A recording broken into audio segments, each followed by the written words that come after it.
Magic Detective, starring the world's greatest magician, Blackstone. He tells you the inside story of the vanishing pearls. And right after the story, Blackstone will explain tricks that you yourself can perform.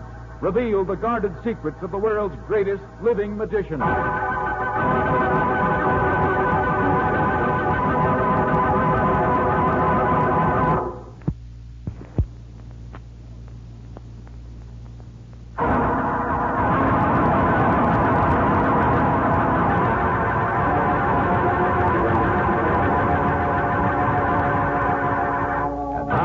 Stand by for Blackstone, the Magic Detective.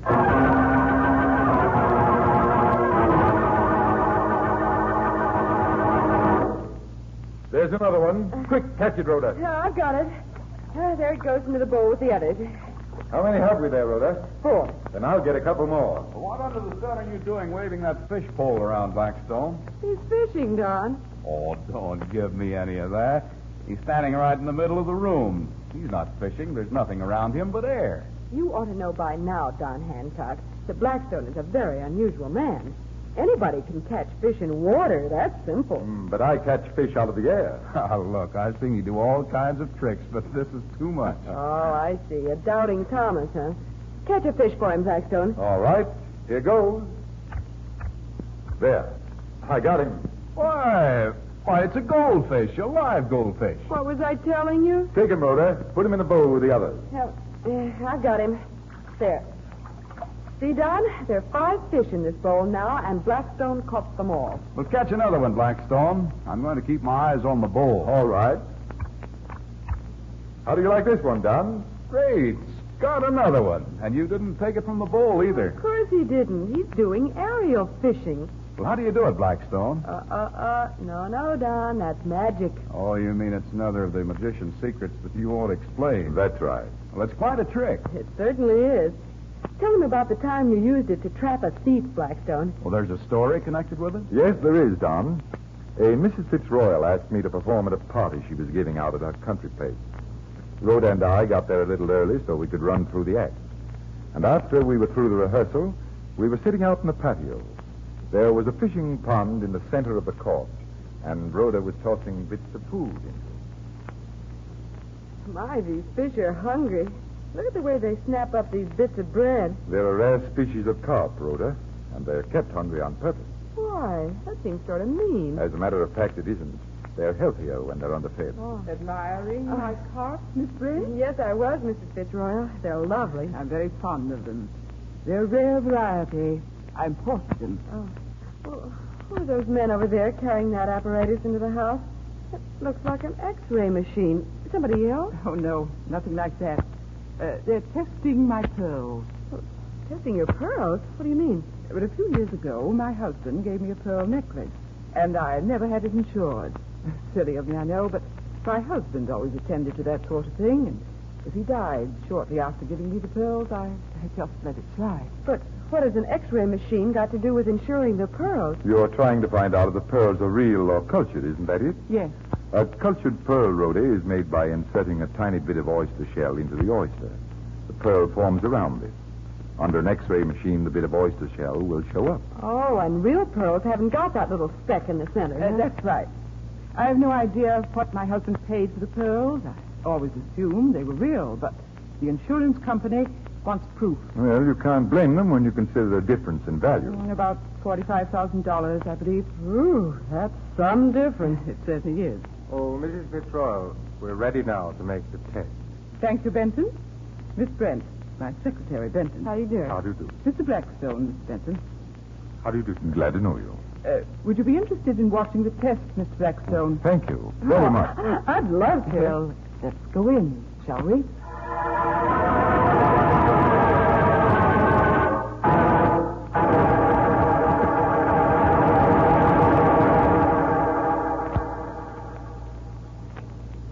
May I have the pearls, Mrs. Fitzroy? Here you are. Oh, aren't they beautiful? I'll put them here under the machine. And now, if you'll turn out the lights, please, Miss Brent. The switch is over there by the door. Right. And Mr. Blackstone, will you please draw the curtain? What a beautiful view of the patio. It seems a shame to draw the shade. Thank you. Now I'll put the pearls in this tiny spot of light. Oh, look. They're absolutely perfect. There isn't a single speck in any of them. Your husband was right, Mrs. Fitzroy. Those are genuine pearls. There's no mistake about that. But that hand in the light, somebody's grabbed the pearls. The pearls are gone. Lights, Rhoda, turn on the lights. I'll open the curtain. Someone in this room has those pearls. Oh, impossible. But they're gone. Well, there's a man jumping over the patio wall. Well, let's go after him. Stay here. Call the servants and have them go after him. We must be searched. Jason, Stevens, come here. Somebody bumped into me as I was going over to the door to switch the lights on. I don't know who it was, But no one left the room, Rhoda. somebody did bump into me, though, I swear it. Someone could have entered the room after the lights went out, I suppose. Yeah, and stolen the pearls and made his getaway before the lights went back on. That man that Benton saw. But that doesn't bear out your theory, Mr. Blackstone. The servants are hunting the grounds now. They'll probably catch the fellow, I too. hope so. Oh, I hope so.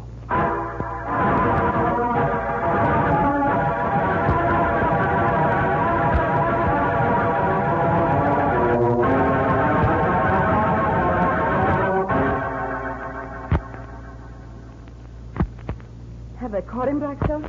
Did the servants find any trace of him? Not a sign of him, and they've searched everywhere. I can't quite convince myself that there ever was such a fellow. I keep feeling we would have noticed the door opening.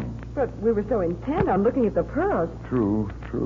We know that none of us stole them after that searching we all went through. Well, will you have a cup of tea, Mr. Oh, Blackstone? thank you very much. And a sandwich? Thank you. You're supposed to eat that sandwich, Blackstone, and not feed it to the carp. Oh, I am sorry.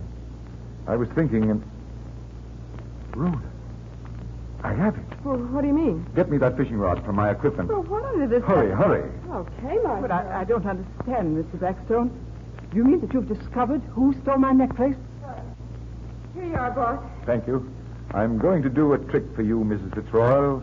A very interesting trick. I'm afraid I'm not exactly in the mood for tricks, Mr. Blackstone. I think you'll enjoy this one.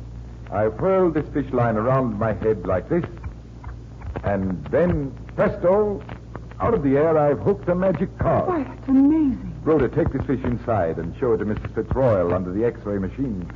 I'm going to get Benton. I don't understand what you're driving at, Mr. Blackstone. I found your pearls, Miss Fitzroy, but I'm afraid you'll have to choose between them or your golden card.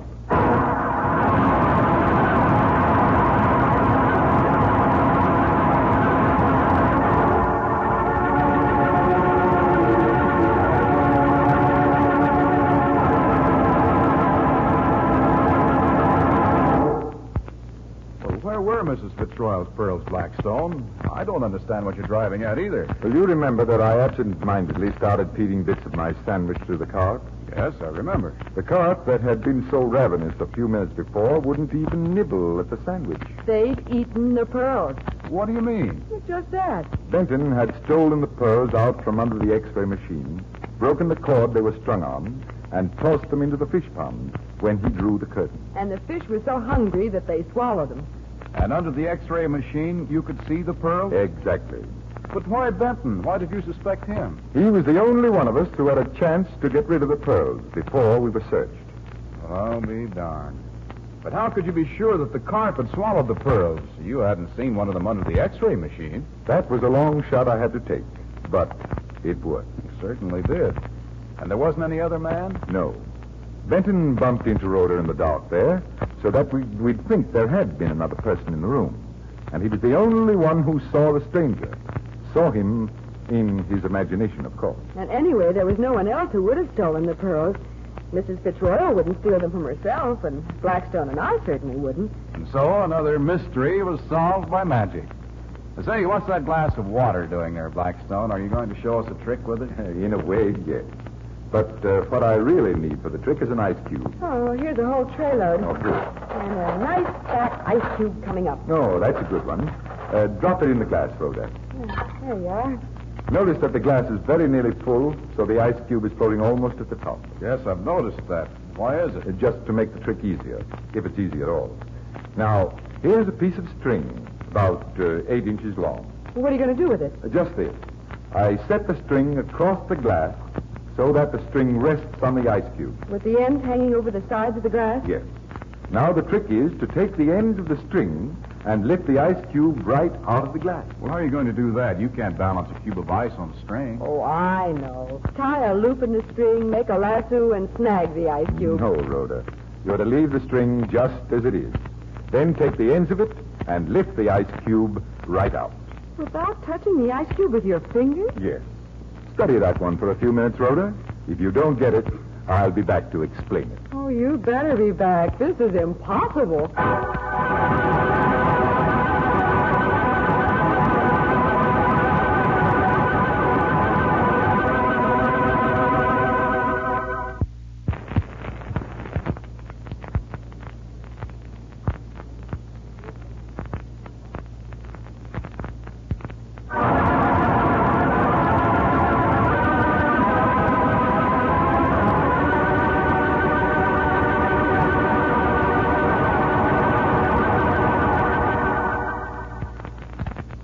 And now, Blackstone, make the impossible possible. You mean lift the ice cube with a piece of string? I mean just that, if you can do it. You think I can? Well, It's really very simple.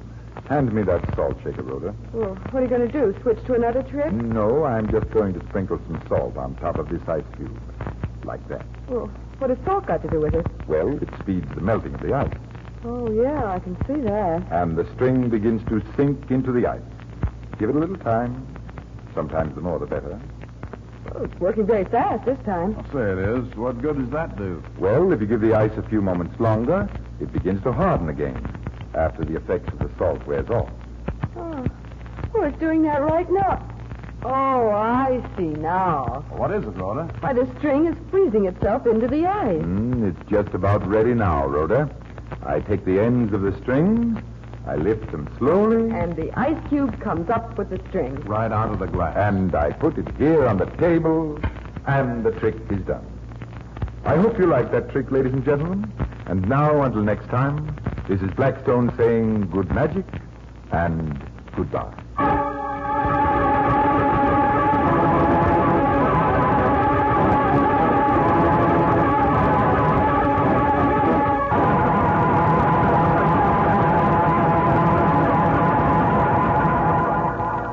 Be with us next time when the world's greatest living magician, Blackstone, tells us the story of the curse of the yogi and explains more tricks that you yourself can perform. Listen in again to Blackstone, the world's greatest living magician.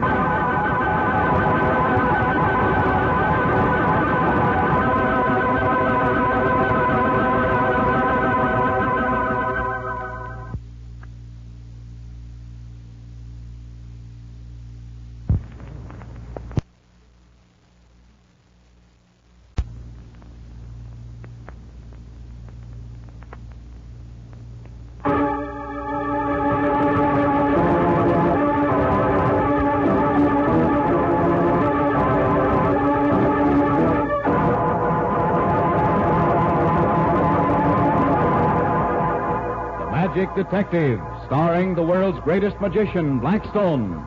He tells you the inside story of the curse of the yogi. And right after the story, Blackstone will explain tricks that you yourself can perform. Reveal the guarded secrets of the world's greatest living magician.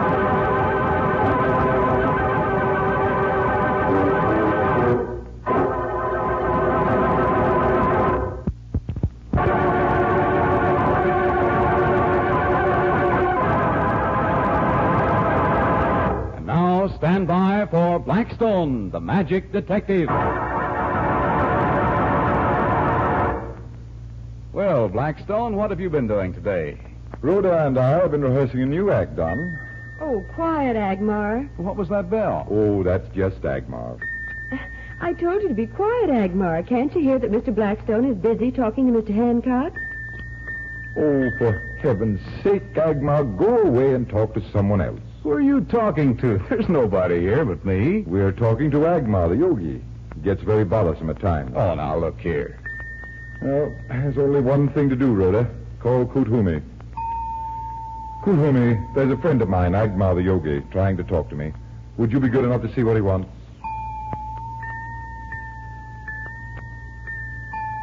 Oh, now, Now, look, will one of you please break down and tell me what those bells are? Why, Don, didn't we introduce you to Agmar and Kuthumi?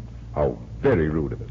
What's going on around here? Rhoda, maybe we'd better take him out of his misery before he explodes. Okay. Take it easy, Don. Blackstone will tell you how we first met our friends, and then you'll understand everything. Well, I certainly hope so. Well, this all happened a year or so ago, Don. One day, Rodney Millbrook, the teller in one of the banks here in town, went to see Professor Kalgar, a Miss... There it is again. You've got to help me. It's haunting me. My dear man, you will have to tell me what it is that is bothering you before I can help you. The bells. The bells. The bells? Those bells. You hear them, don't you? I hear nothing. I'm going mad. I can't stand this. They've got to stop, I tell you. They've got to stop. My friend, I think these bells are the call of Agma, the yogi. Agma? Yes. He comes to people who have some crime on their souls. To people who have not confessed their sins. I've done nothing. I swear it. But the yogi knows. The yogi knows. I haven't done anything. I haven't. Confess, my friend, and the bells will leave you. Confess. But I haven't done anything. Leave me now. And when you are ready to make your peace with the yogi and with the world, come back to me. Until then, you will hear the bells of Agma calling to you.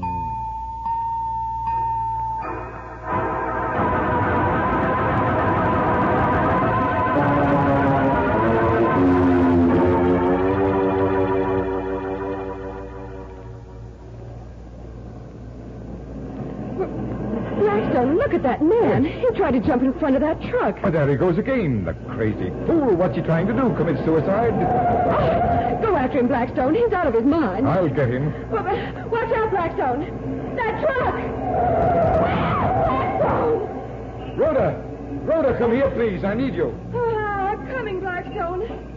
Oh, golly. That truck missed you both by inches. Help him with this chap, Rhoda. He's been stunned. Let's take him into that hotel.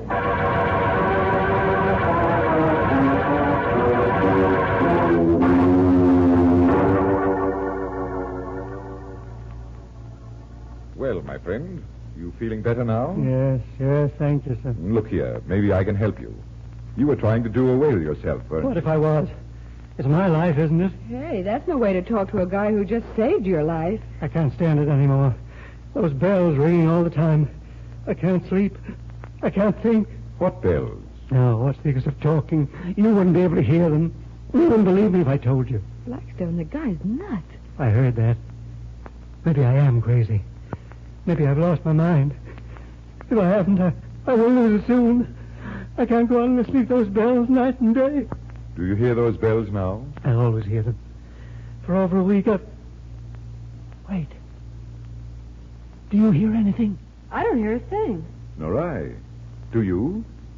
They've stopped. The bells have stopped. Suppose you tell me about them. I'm a bank teller.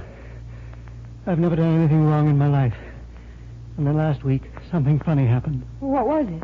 I was walking across the street after leaving work, and a man came running after me with a $50 bill. He said I'd dropped it. I hadn't. I never had a $50 bill in my life, except in the bank, of course. And what did you do? I made him keep it. It wasn't mine. I wouldn't have thought anything of it, except that the same thing kept happening. Hat check girls would find big bills in the band of my hat. Waiters would pick up bills and give them to me. And then you started hearing the bells? Yes. And they kept ringing and ringing, and then I got worried. And I looked over my books at the bank, and I'm short.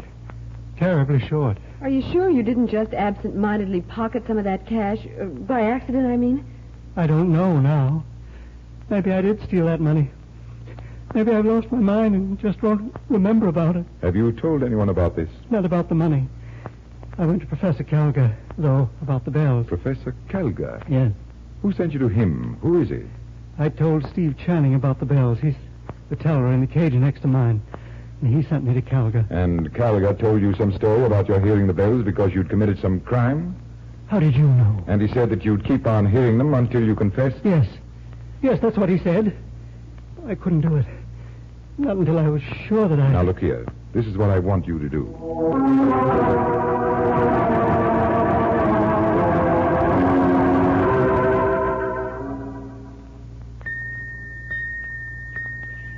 Professor Calga, I've come... Yes, my friend. The bells. I can't stand it anymore. I want to be rid of the bells. Then you must do as the bells tell you. I will ask you questions, and you must answer as the bell tells you to do. It will ring 3 times for yes, Yes. twice for no. Yes. Ready? Ready? Have you committed a crime? Yes. Have you stolen money? Yes. Will you put that in writing? No. Will you put that in writing, I said? No, no, no. Do as I say. Put that in writing. Agma tells you to confess. And Kulhumi says that you are innocent. What is the meaning of this? Who are you? That is what I should ask you. Why have you been framing Millbrook for a crime done by his fellow teller? Watch out. He's got a gun.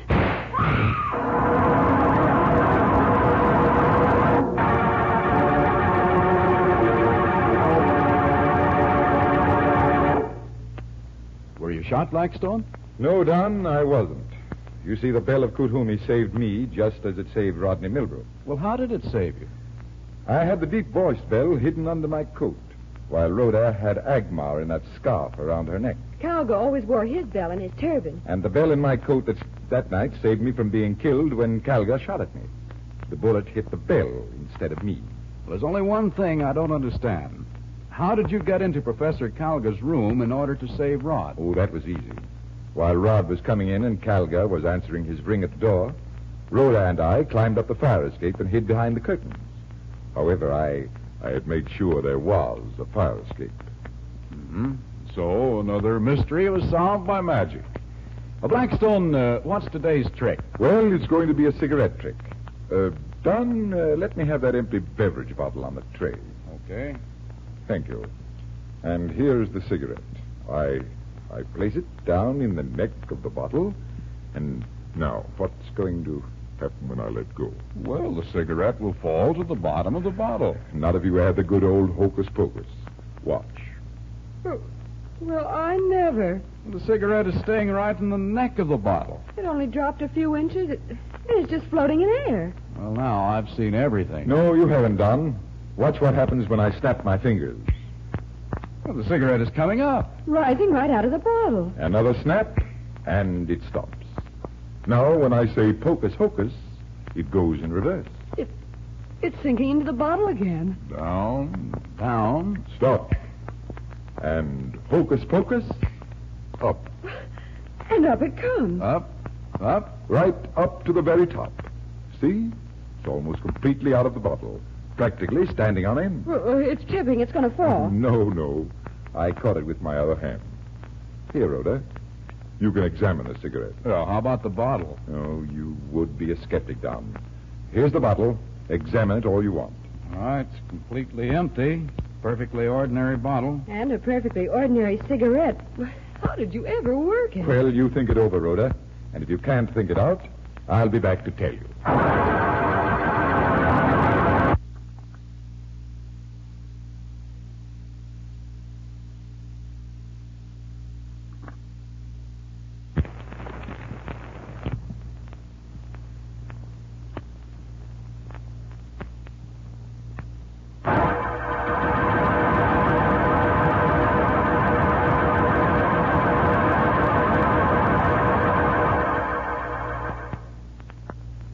Blackstone, now what's the solution to the cigarette mystery? All right, Rhoda. Here. This is what did the trick. A piece of black thread. Yes. With one end tied around the head of an ordinary pin. And the other end wrapped around a button of your coat. Well, I still can't see how it made the cigarette rise. Well, you push the pin into the end of the cigarette. Now you're ready for the bottle. And you drop the cigarette into it. Yes, but not the way you would think. The end you put into the bottle is the end with a thread. Well, how does that help? Then nobody sees the thread. Look closely, and you'll notice that the thread goes down into the bottle, attached to the bottom end of the cigarette. And then? When I move the bottle slowly away from me, the thread draws tight and acts like a lever. It pushes the cigarette up out of the bottle instead of pulling it. So the top end of the cigarette rises above the lip of the bottle. Exactly. When I take the cigarette and hand it to Rhoda, the cigarette comes off the pin. Why, so it does. I never would have noticed it. And when I hand the bottle to you, the pin simply falls away. Well, I never even noticed that. See? Here it is, dangling against my coat on the end of the thread you can't see. And we've been wasting all this time examining the cigarette and the bottle. What dopes. Oh, you're not dopes. It's just an exceptionally good trick. That's all. I'll say it is. I hope you like that trick, ladies and gentlemen. And until next time, this is Blackstone saying good magic and goodbye.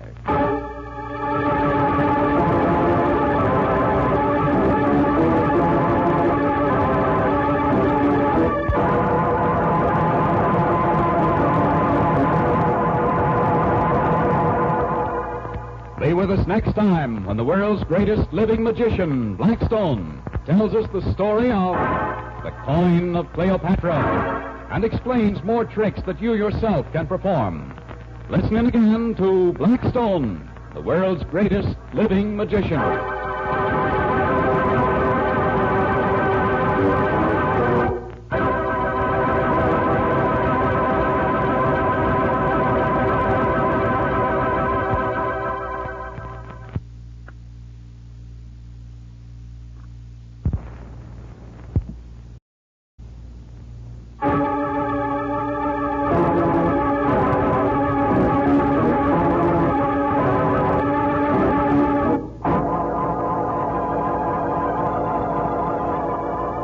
Magic Detective, starring the world's greatest magician, Blackstone. He tells you the inside story of the coin of Cleopatra. And right after the story, Blackstone will explain tricks that you yourself can perform. Reveal the guarded secrets of the world's greatest living magician.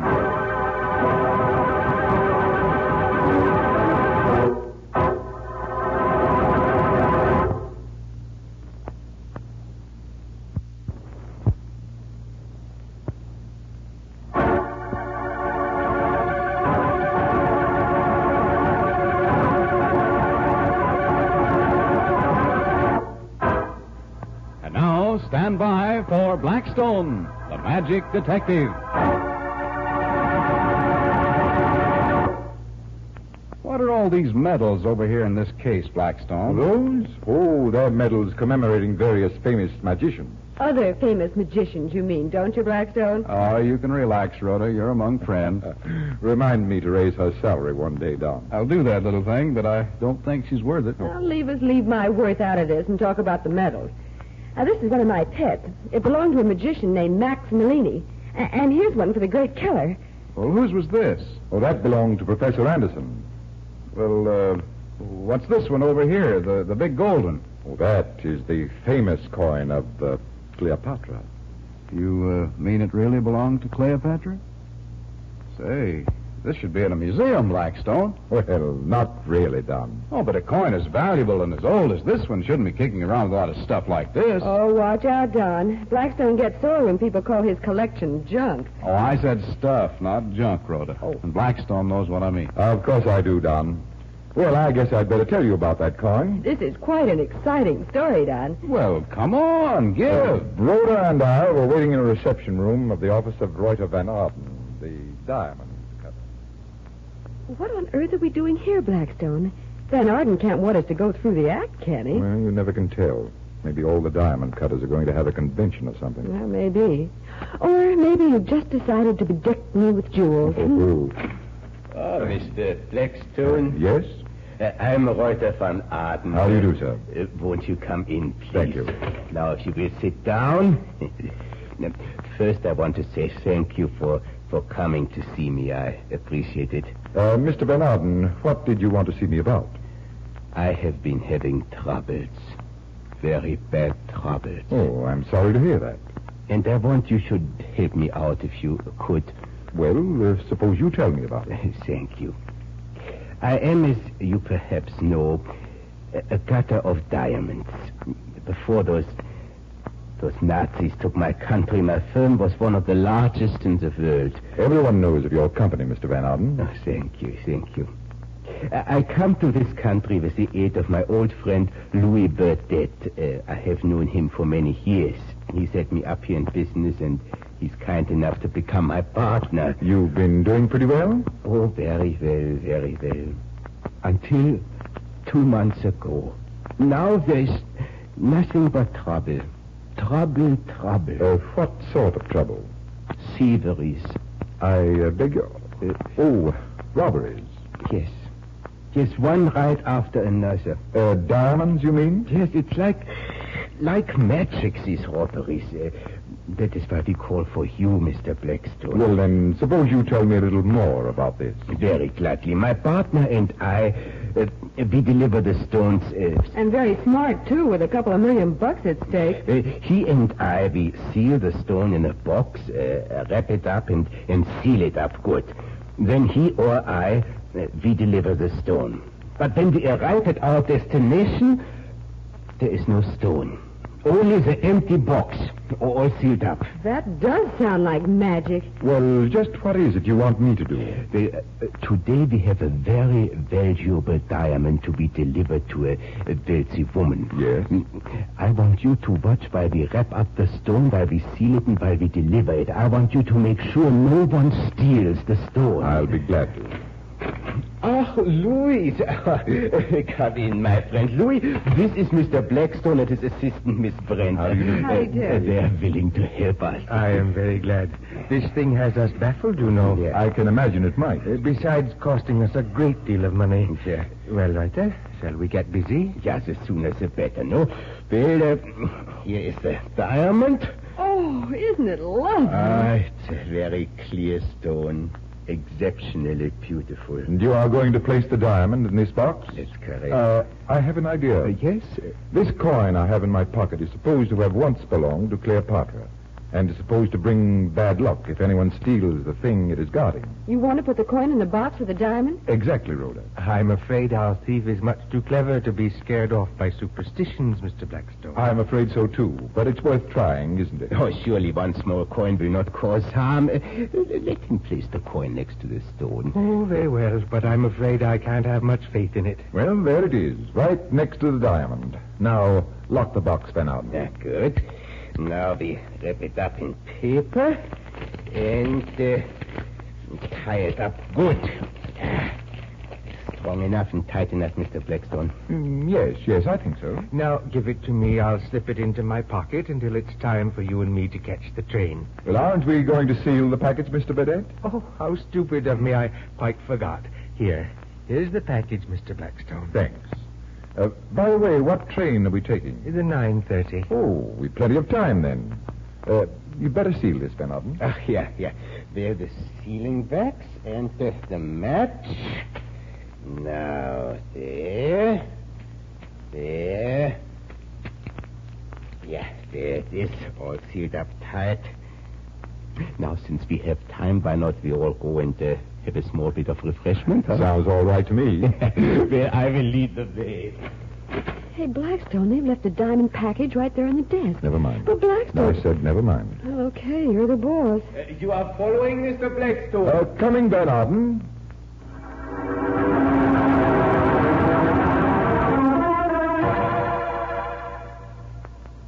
Well, Mr. Van Outen, that was an excellent drink. I think we should get ready to leave, though. We haven't much time now. What's it? I'll go and see. We'll all go. Come on, Rhoda. Right. There he goes. That man over there. He's stolen the diamond. Well, shoot, you fool. Oh, he's gone. You missed him. Oh, he's gone and my diamond with him. I fired point blank at the thief. I don't see how I could possibly have missed him. You mean you fired blanks? What are you driving at, Blackstone? That man was your accomplice, Burdett. You can't prove that. Yes, I can. Grab him, Van Outen. No. Come on, no. Unless I am very much mistaken, you'll find your diamond in the right-hand coat pocket. Here it is. The box that holds my diamond. And inside it you will find the coin of Cleopatra that brings bad luck to thieves.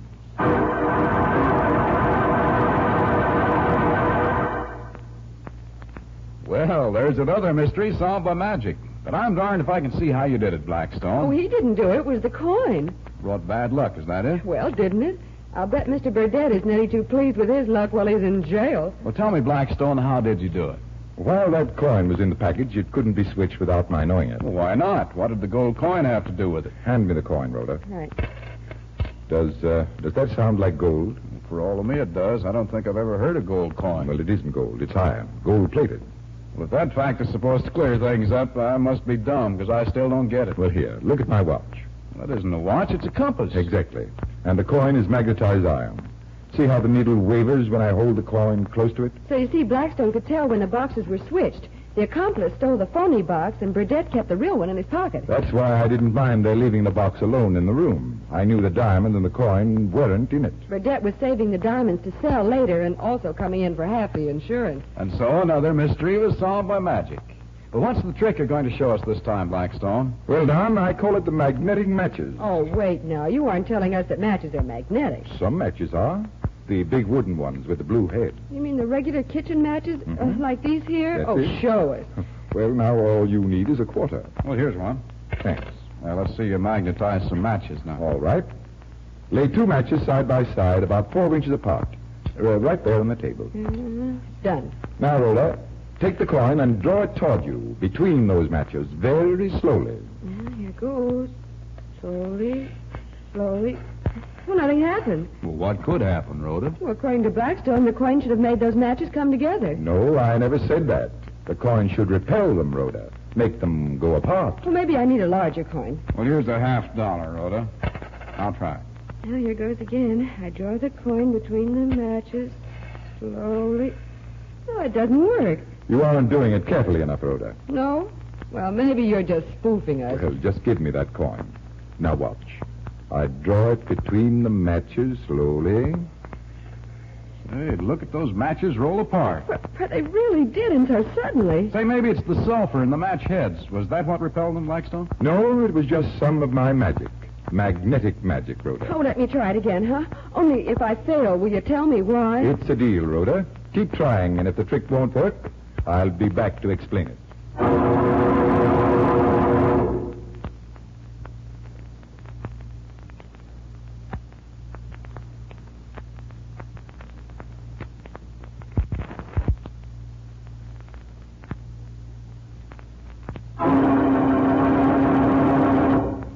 Now, look, I've tried a dozen times. Give me the $50, Rhoda.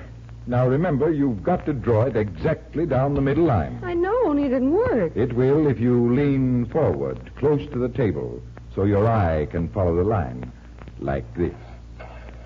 Say, look at those matches roll apart. Oh, I'm baffled, utterly baffled. Well, try it again, Rhoda. But remember, lean forward so your eye can watch the coin. Well, here it comes between the matches. Slowly. Now blow, Rhoda. Blow? What do you mean? Blow on the table. Breathe right along the line between the matches. Not too hard, though. Like this? Oh. Say, look at those matches sail apart. That's the trick, Rhoda, only you blew too hard. Oh. Do it slowly, easily, like this. There go the matches again. Oh, I get it now. If you blow steadily, easily, why, nobody notices it. That's right.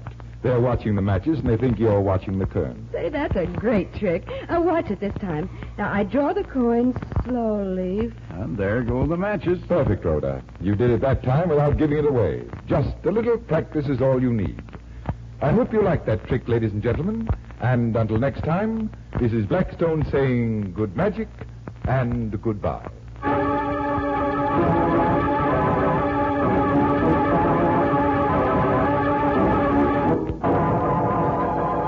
Be with us next time when the world's greatest living magician, Blackstone, tells us the story of the Hand of Cagliostro and explains more tricks that you yourself can perform.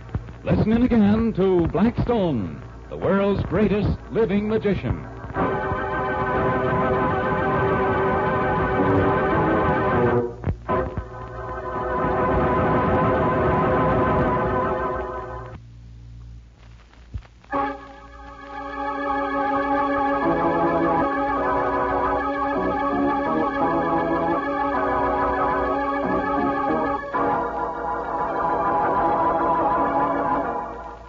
Psychic Detective, starring the world's greatest magician, Blackstone. He tells you the inside story of The Hand of Cagliostro. And right after the story, Blackstone will explain tricks that you yourself can perform, reveal the guarded secrets of the world's greatest living magician.